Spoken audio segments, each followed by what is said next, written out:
ધ્યાન આપજો. પિલ્લો સાહેબ રસ્તામાં હે અડલો આવી ગયો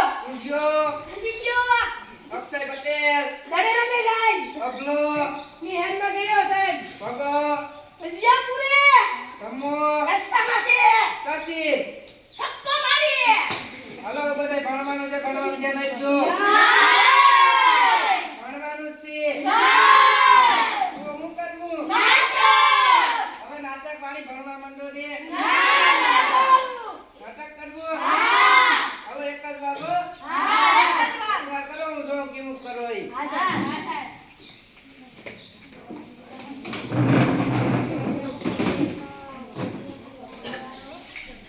શું કહે કલેજા વાતાવરણ તો જો બહુ મસ્ત જો બાકી આમાં ભજીયા અને પકોડા મળી જાય તો મોજ આવી જાય ઓહો મોજની તો વાત જ શું કહે હાલા ભગા ભજીયા વાળા છે ભજીયા ખાતા આવીએ આ ભગા ભજીયા અને પકોડાની ડીશ બનાવ હા બનાવી દઉં ભજીયા ખાઈને આંખમાંથી પાણી નીકળે તો જ બાકી ચટણી બાગા હા મોજ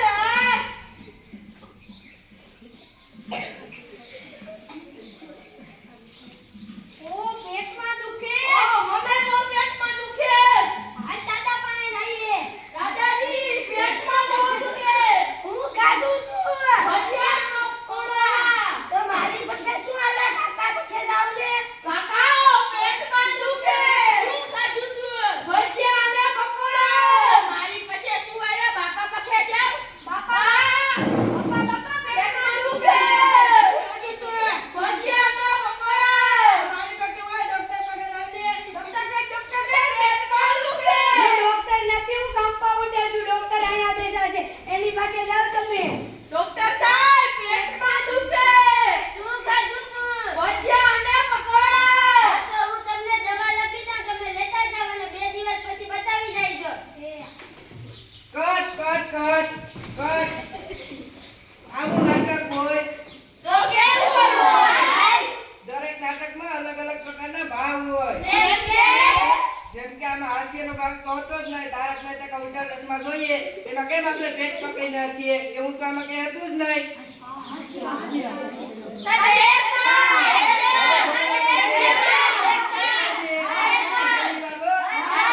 છેલ્લી વાર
આવું નાટક હોય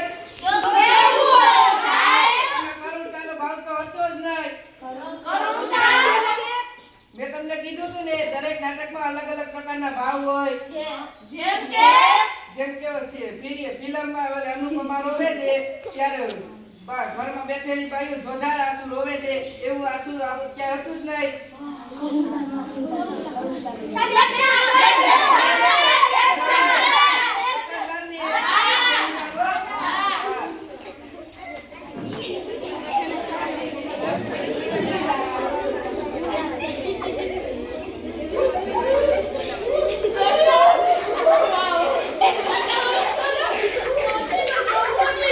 Oh,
નથી.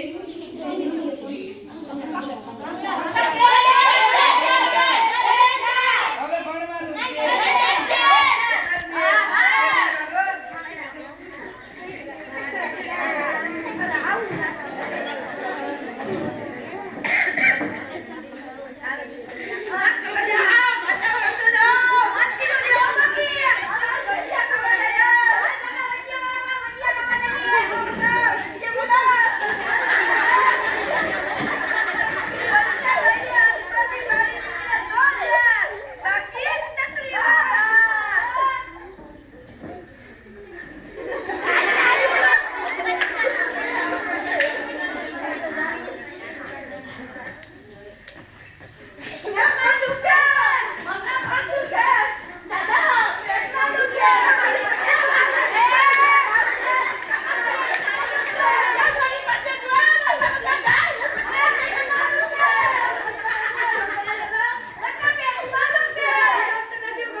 ભણવા માંડો.